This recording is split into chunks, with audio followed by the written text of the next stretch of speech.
Gold trusted gold buyers మీరు తాకట్టు పెట్టిన బంగారాన్ని విడిపించి ఈ రోజు ఉన్న మార్కెట్ ధరకు కొనబడను. అప్పుల బాధ భరించలేక ఓ ఆర్మీ జవాను తనువు చాలించారు. భార్యతో ఫోన్లో మాట్లాడుతూ ఉండగానే గన్తో కాల్చుకుని ఆత్మహత్య చేసుకున్నారు ఆర్మీ జవాన్. భార్య, 2 పిల్లలు, తండ్రి, అలాగే చెల్లి వీరందరి పట్ల ఆయనకి చాలా బాధ్యత ఉంది.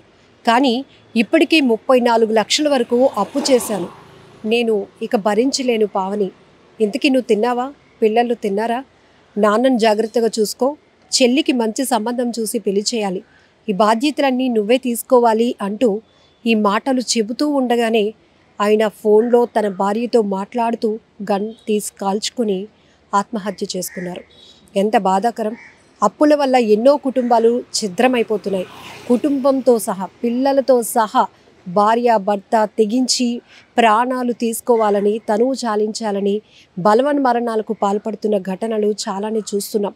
ఇప్పుడు మరొక ఆర్మీ జవాన్, ఆయన శ్రీ సత్యసాయి జిల్లాకు చెందినటువంటి ఆర్మీ జవాన్ తన భార్యతో ఫోన్లో మాట్లాడుతూ ఉండగానే ప్రేమగా పావని అని పిలుస్తూ ఆయన మొత్తం కుటుంబ బాధ్యతలన్నీ కూడా ఫోన్లో మాట్లాడుతూ ఉండగానే ఇక నా వల్ల కావటం లేదు, ఈ బాధ్యతలన్నీ నువ్వే తీసుకోవాలి, కుటుంబాన్ని నువ్వే చూసుకోవాలి, పిల్లల్ని బాగా చదివించాలి అనుకున్నాను, కానీ ఇక నా వల్ల కావటం లేదు అంటూ ఆయన ఆత్మహత్య చేసుకున్నారు. అసలు పూర్తి వివరాల్లోనికి వెళ్దాం ఈ దుర్ఘటనకు సంబంధించి. శ్రీ సత్యసాయి జిల్లా కనగానపల్లి మండలం శివపురం కొట్టాలకు చెందిన కంచుకుంట మురళి 30 సంవత్సరాల ఆర్మీ జవాన్. 2017 నుంచి కూడా సిఆర్పిఎఫ్ జవాన్గా పనిచేస్తున్నారు. 5 ఏళ్ల క్రిందట ప్రేమించి లోకపావనిని పెళ్లి చేసుకున్నారు. వీరికి తారక్ రామ్ అనే ఒక 4 ఏళ్ల అబ్బాయి, అలాగే మహి 2 సంవత్సరాల పాప ఉన్నారు. తండ్రి ముత్యాలన్నకి చర్మ సంబంధ క్యాన్సర్ వ్యాధితో ఆయన బాధపడుతూ ఉండటం వల్ల ఆయనకి ట్రీట్మెంట్ కోసమని ఇప్పటికే ఈ ఆర్మీ జవాన్ మురళి గారు సుమారు 30 లక్షల వరకు కూడా అప్పు చేశారు. అయితే మురళి కారును ఒక 4 నెలల క్రిందట ఫ్రెండ్ తీసుకువెళ్లారు. ఆ తీసుకువెళ్ళిన క్రమంలోనే ఒక రోడ్ యాక్సిడెంట్ జరిగి ఆ ప్రమాదంలో ఒకరు చనిపోయారు. కారు నెంబర్ ఆధారంగా మురళిని గుర్తించి కేసు రాజీ అయ్యేందుకు మృతుడి కుటుంబ సభ్యులు 15 లక్షల రూపాయలు డిమాండ్ చేయడంతో తండ్రి ట్రీట్మెంట్ కోసం ఉంచినటువంటి డబ్బుల్లో 4 లక్షలు వాళ్ళకి ఇవ్వటం జరిగింది.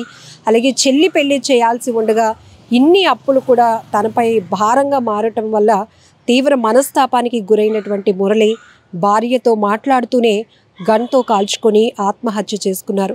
ఎంత బాధాకరం!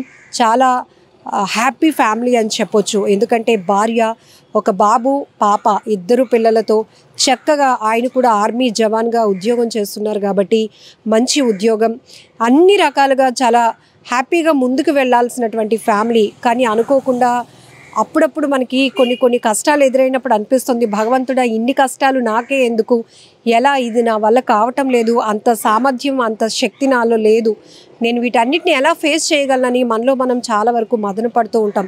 కానీ కొన్ని సమస్యలు ప్రధానంగా లగ్జరీ లైఫ్ కోసం వెళ్ళటానికి కొంతమంది తలకు మించినటువంటి భారంతో అప్పులు చేసి ఇదంతా లైఫ్ స్టైల్ని మార్చుకోవాలని చేసే అప్పులు కొంత అయితే, కొంతమంది మాత్రం ఇలా ఆరోగ్యపరమైన సమస్యలు హఠాత్తుగా సడన్గా ఇంట్లో ఎవరికైనా బాగోకపోతే లక్షలు పెట్టి వాళ్ళ కోసం ట్రీట్మెంట్ల కోసం ఖర్చు పెట్టాల్సినటువంటి పరిస్థితి వస్తుంది. ఒక్కోసారి మనకు అలాంటి ఆర్థిక స్తోమత లేనప్పుడు అప్పులు చేసి వాళ్ళకి ట్రీట్మెంట్ చేసి బాగు చేయించుకోవాలి అనే ఒక ఆశ, ఇవన్నిటి దృశ్యానే ఈ ఆర్మీ జవాన్ మురళి కూడా తండ్రి ట్రీట్మెంట్ కోసం 34 లక్షల వరకు ఇప్పటికీ అప్పు చేశారు. ఇప్పటికే అదొక పెద్ద కష్టం, భారం అయినప్పటికీ కూడా తండ్రిని కాపాడుకోవాల్సినటువంటి ఒక బాధ్యత కలిగినటువంటి కొడుకుగా ఆయన ప్రయత్నం చేస్తుంటేనే మరో రకంగా దురదృష్టం వెంటాడింది ఆయన్ని. ఇంత అప్పుల బాధలో, ఇంత బర్డెన్లో కూడా ఆయన ఫ్రెండ్ కారు అడిగితే ఇచ్చారు. పోనీ ఆ కారు మళ్ళీ సేఫ్గా ఇంటికి వచ్చిందా అంటే అనుకోకుండా జరిగినటువంటి రోడ్డు ప్రమాదం వల్ల అందులో ఒకరు చనిపోవటం, వాళ్ళు ఆ కార్ నెంబర్ పట్టుకొని ట్రేస్ చేసి నష్టపరిహారంగా, అంటే మ్యూచువల్ అండర్స్టాండ్గా కేసులు లేకుండా ఉండాలి అంటే 15 లక్షలు డిమాండ్ చేయటం, మళ్ళీ తండ్రి ట్రీట్మెంట్ కోసం ఉంచిన అమౌంట్లోనే తీసి వాళ్ళకి అలా ఇవ్వటం, ఇవన్నీ కూడా ఎంత భారంగా ఒక మనిషికి ఉంటాయి అంటే చాలా, అంటే వర్ణించడానికి చెప్పడానికి కూడా చాలా కష్టంగా ఉంటుంది. ఒక్కొక్కసారి ఇప్పుడే కొంచెం తేరుకుంటున్నామా అనేలోపే మళ్ళీ ఏదో ఒక కష్టం వచ్చి పడుతుంది, మళ్ళీ దాన్ని ఫేస్ చేయాలి అంటే ఇంకొకటి, ఇలా మనిషి జీవితం ఇంకా అనంతమైనటువంటి సమస్యలతో కావచ్చు, మనం కష్టం సుఖం రెండూ ఈక్వల్గా ఉంటాయా అంటే కొన్ని సందర్భాల్లో కొంతమంది మాత్రం కష్టాలతోనే ట్రావెల్ అయ్యే పరిస్థితులు ఉంటాయి. దీనికి కారణం ఒకటి అని కాదు, పిల్లల ఎడ్యుకేషన్ కావచ్చు, సొంత ఇల్లు అనే ఆలోచన కావచ్చు, మినిమం పిల్లలందరితో ఫ్యామిలీతో బయటకు వెళ్ళాలంటే కారు ఉండాలని ఒక ఆలోచన కావచ్చు. అందరిలాగే మనం కూడా కొంచెం ఎందుకు మంచిగా బ్రతకూడదు, మనం కూడా అన్నీ ఎందుకు వస్తువులు ఏర్పాటు చేసుకోకూడదు, ఈఎంఐలు పెట్టుకుందాం, నెలవారీ కట్టుకుని అప్పులు తీర్చుకుంటూ ఇవన్నీ మనం అనుభవిద్దామనే ఆలోచన. ఇవన్నీ రకరకాలుగా ఒక మధ్యతరగతి కుటుంబం వారికి ఎదురయ్యే సమస్యలు, చుట్టూ వైఫైలా తిరిగేటటువంటి సమస్యలు, ఇవన్నీ కూడా ఈ ఆలోచనలతోనే సగం సతమతం అయిపోతూ ఉంటాం. రకరకాలుగా అప్పుల సమస్యలతో బాధపడే వాళ్ళు, తీవ్రమైన ఒత్తిడి, అప్పులు తీర్చలేక ఆఖరికి ప్రాణాలు కోల్పోవాలి, ఇంకా ఆత్మహత్య చేసుకుందాం, ఒకవేళ మనం చనిపోతే పిల్లల్ని ఎవరు చూసుకుంటారు, అప్పుల వాళ్ళు వాళ్ళని వేధిస్తారేమో అని చెప్పి పిల్లల్ని కూడా చంపేసే పరిస్థితులు ఉన్నాయి. ఇలా కుటుంబం మొత్తం ఎంతోమంది వ్యాపార పరంగా ఎక్కువగా నష్టపోయిన వాళ్ళు, అలాగే ఆరోగ్యపరంగా ఎన్నో అప్పుల పాలై ఇక దాని నుంచి ఆ కష్టాల నుంచి బయటపడలేనటువంటి పరిస్థితిలో ఉన్నవాళ్ళు బలవన్ మరణాలకు పాల్పడుతున్నారు, తనువు చాలిస్తున్నారు. ఇక్కడ ఈ ఆర్మీ జవాన్ మురళీ గారి పరిస్థితి కూడా అలాంటిది అని చెప్పుకోవాలి. అయితే ప్రేమ పెళ్లి చేసుకున్నారు, 2 పిల్లలు, అలాగే నాన్న బాధ్యత, చెల్లికి పెళ్లి చేయాల్సింది, ఆయన చుట్టూ ఎన్నో బాధ్యతలు ఉన్నాయి. ప్రతి ఒక్కరి ఇంట్లో ప్రతి ఒక్కరి బాధ్యత ఆయన పైనే ఉంది. కానీ ఆ బాధ్యతలన్నీ కూడా ఆయనకి పెద్ద బర్డెన్గా మారిపోయాయి. ఎందుకంటే ఎటువైపు కూడా ఆయనకు ఒక స్కోప్ కనిపించలేదు, ఒక దారి అనేది ఇంకా కనిపించలేక అప్పుల మీద అప్పులు పెరిగిపోతున్న పరిస్థితిలో ఇవన్నిటి నుంచి నేను దూరంగా వెళ్ళిపోవాలి అంటే ప్రాణాలు తీసుకోవడం ఒకటే అన్ని ఒక ఆలోచనకి ఆయన వెళ్ళిపోయినట్టు తెలుస్తోంది. ఎందుకంటే డ్యూటీలో ఉంటుండగానే భార్యతో ఫోన్ మాట్లాడుతుండగానే తిన్నావా పావని, పిల్లలు తిన్నారా అని పలకరించి మాట్లాడుతూనే నాన్న బాధ్యతని, చెల్లి బాధ్యతను తన భార్యకు అప్పగించి ఇక నువ్వే చూసుకోవాలి, ఇవన్నీ నా వల్ల కావటం లేదు, పిల్లల్ని బాగా చదివించాలనుకున్నాను కానీ ఇప్పటికే నాన్న ట్రీట్మెంట్ కోసం చాలా అప్పులు చేశాను, అందులో ఆ యాక్సిడెంట్ సందర్భంగా ఒక 4 లక్షలు అటువైపు వెళ్ళిపోయాయి, ఇవన్నీ నేను ఇంక చేయలేకపోతున్నాను, ఎవరికి సమాధానం చెప్పలేకపోతున్నాను అంటూ తనలో తానే నలిగిపోయారు, కుంగిపోయారని చెప్పుకోవచ్చు. ఆఖరికి భార్యతో ఆ మాటలు ఆయన షేర్ చేసుకొని ఇక చాలు ఈ జీవితం అనుకుంటూ ఆయన ఆఖరి మాటలు తన భార్యతో ఫోన్లో మాట్లాడుతూ ఉండగానే గన్ తీసి కాల్చుకొని ఆయన ఆత్మహత్య చేసుకున్నటువంటి దుర్ఘటన చాలా బాధాకరం. ఇది ఒక జిల్లాలో జరిగిందా, ఒక జవాన్ కుటుంబం సంబంధించిన కాదు.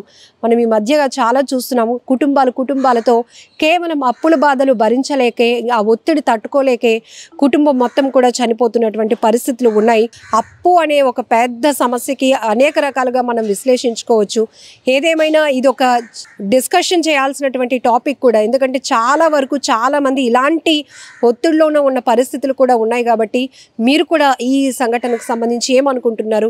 ఏదేమైనా ఒక ఆర్మీ జవాన్ అయితే మనం కోల్పోయాం, ఆ కుటుంబం ఇప్పుడు తీవ్ర అప్పుల బాధతో సతమతం అవుతోంది. కానీ ఆ భార్య ఎవరైతే ఉన్నారో ఒకవైపు ఇన్ని బర్డెన్స్, ఇన్ని ఒత్తిళ్ళు, ఇన్ని బాధ్యతలు ఉంటుండగానే భర్తను కూడా కోల్పోవడం అంటే ఇంకా ఆమె బాధ గురించి మనం ఎవరం వర్ణించలేం.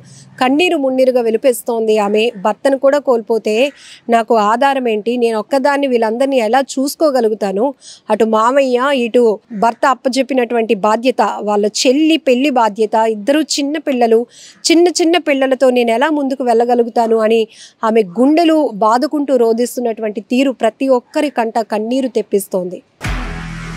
నిజంగా ప్రస్తుతం ఉన్నటువంటి సమాజం దేనికి ప్రయారిటీ ఇస్తుంది? ఆర్థిక సంబంధాల చుట్టూ మాత్రమే తిరుగుతుంది. మళ్ళీ ఎన్నికలంగానే చాలా విరక్తి కలుగుతాను. మంచి అనిపిస్తుంది కదా, లేడీస్ కూడా ఛాలెంజింగ్ జాబ్స్ చేసినప్పుడు చాలా బాగుంటది. ట్రాఫిక్ అసిస్టెంట్స్ గా నియమించిన ట్రాన్స్జెండర్స్ అందరితో సాల్యూట్ చేయించుకుంటున్నారు. ఫుడ్ డెలివరీ ఇవ్వటానికి వెళ్ళినటువంటి డెలివరీ బాయ్ అనిల్ పై కళ్ళ ముందు పెళ్ళండి